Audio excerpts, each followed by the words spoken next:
Kalau kita bicara soal guru yang ikut seleksi dalam seleksi P3K, memang ada hal yang sudah disepakati di Komisi 10 yang itu menjadi concern Komisi 10. Sebagian dari mereka ini kan banyak yang sudah lolos dengan passing grade-nya, tetapi ternyata informasinya nggak ada. Semua ini kan diaturnya di pusat. Karenanya kemudian kami mendorong agar mereka tidak lagi kemudian harus dites lagi. Jadi mereka mendaftar tetapi sudah disiapkan langsung penempatan, tidak perlu ada seleksi lagi karena pada dasarnya kan mereka sudah lolos seleksi. Tinggal memastikan bahwa formasinya adalah formasi yang tepat, di mana meskipun mungkin nanti karena di sekolah asalnya mereka sudah ditempatkan, tapi paling setidaknya di dalam kota atau kabupaten yang sama yang membuat mereka tidak terlalu jauh juga jaraknya dari tempat semula. Jadi yang bersangkutan juga harusnya mendaftarkan, dan ini perlu kerjasama dengan daerah karena daerah ada banyak yang pada dasarnya keberatannya adalah ketika bicara soal tunjangan karena gajinya adalah gaji yang diberikan oleh pemerintah pusat, tetapi tunjangan dalam Perpres itu disebutkan bahwa tunjangan itu diberikan oleh pemerintah daerah.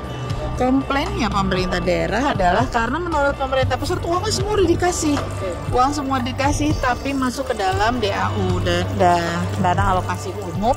Dana alokasi umumnya itu tidak menambah, sekali lagi tidak menambah dana alokasi umum yang biasa ada.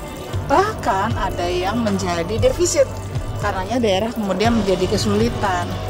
Akhirnya mereka memilih untuk tidak mendaftarkan. Nah ini jadi kesulitan ya, kesana kesini jadi serba salah. Nah karenanya memang itu jadi bagian yang sangat penting supaya pemerintah kalau memang betul memberikan bantuan anggarannya untuk penggajian dan tunjangan itu, maka pertama tidak mengurangi DAU yang selama ini biasa diterima oleh daerah. Kedua, memastikan betul bahwa nanti implementasinya itu dipergunakan untuk gaji dan tunjangan daerah. Kita bicara soal guru yang ikut seleksi dalam seleksi P3K, memang ada hal yang sudah disepakati di Komisi 10 yang itu menjadi concern Komisi 10. Sebagian dari mereka ini kan banyak yang sudah lolos dengan passing grade-nya, tetapi ternyata informasinya nggak ada. Semua ini kan diaturnya di pusat. Karenanya kemudian kami mendorong agar mereka tidak lagi kemudian harus dites lagi. Jadi mereka mendaftar tetapi sudah disiapkan langsung penempatan, tidak perlu ada seleksi lagi karena pada dasarnya kan mereka sudah lolos seleksi.